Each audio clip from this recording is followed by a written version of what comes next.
STNE. I just want to show you that this is kind of a young chart. On the weekly time frame, we don't have these EMAs completed, so we can't even use them. Sorry if we go over to the daily. We still don't have them in full length, so it's kind of a young chart, but we can use what levels that we have. We came out strong out of the gate and we were heading up for a long time, and now we've been pulling back for quite some time, and it's just been weekly consolidation after weekly consolidation. But the chart's getting to the point where we're oversold on the weekly, oversold on the daily, and not really on any, even on the 4-hour, but not on the smaller time frames because it hasn't been a straight flush, it's just been a slow bleed down. So the bounce is getting pretty close to imminent. So let's look for some support levels. These are the two that I found, 33.51 if we get there, and then the one after that, which is very strong, would be 29, and that is also filling. Right below that 29 is a gap. So if we break that 33 then and we go down to the 29, we could even fill this gap. So I would hope that we get a bounce soon if you're already in this position. Otherwise, scouting for an oversold bounce play would be good at this point. CHWY, very similar to the last chart, very young chart, took off strong out of the gates. And we don't even have our SMAs here on the weekly, but it also has the same head and shoulders look and feel to it. CHWY's been fighting to get over this SMA. We got over it not too long ago, like back in June, got over it, and then we came back down. So basically we want to hold this trend line.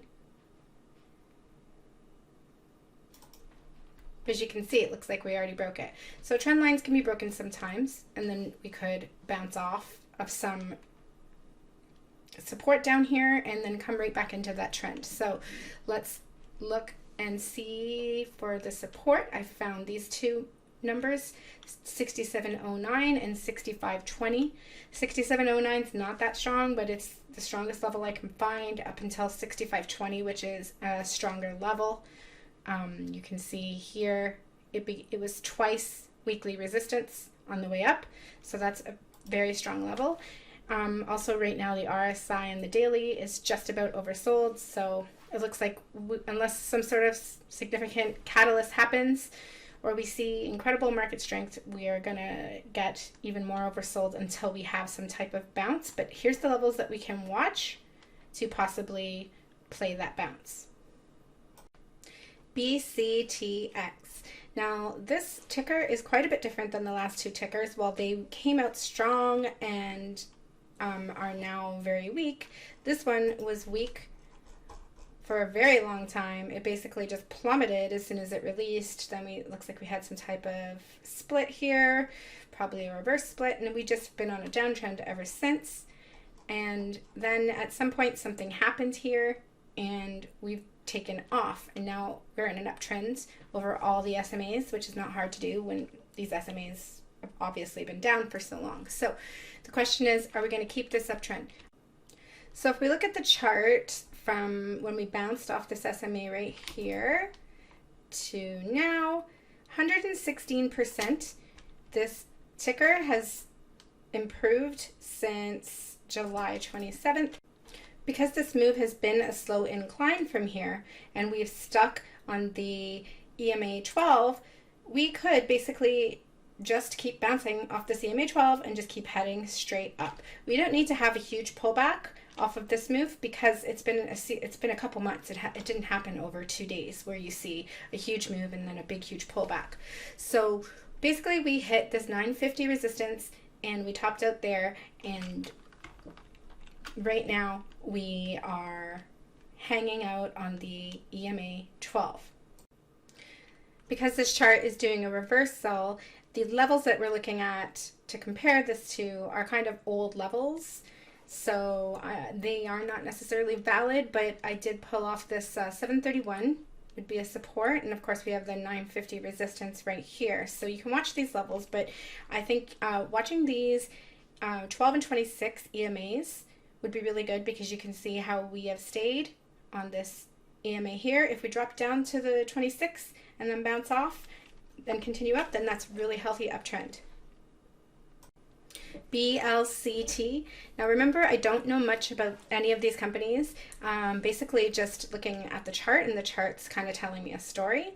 Now for this one, which is not that old, it has been straight down. So it looks like it was just IPO'd super high and has been nothing but tanking ever since. So oversold on the monthly, oversold on the weekly, but not oversold on the daily. And that's because it looks like there was a pump yesterday and then a dump today. And this continues to be a pattern for this ticker. You can see if you look at the volume back here, you know, the volume is always rather low on the daily. We're looking at daily volume, then we get pumped up, then we dump down. We keep going, then we get pumped up, then we dump down. And it's just an ongoing thing. Pumped up, dumped down. So it's possible that we might get pumped up again because we don't have as much bear volume here as we have bull volume.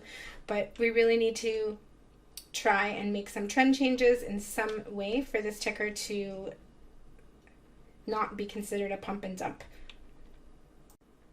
DKNG. Now this is another pretty young chart. You can see on the weekly, we don't even have our SMAs. You can see it's very similar in that it just shot up.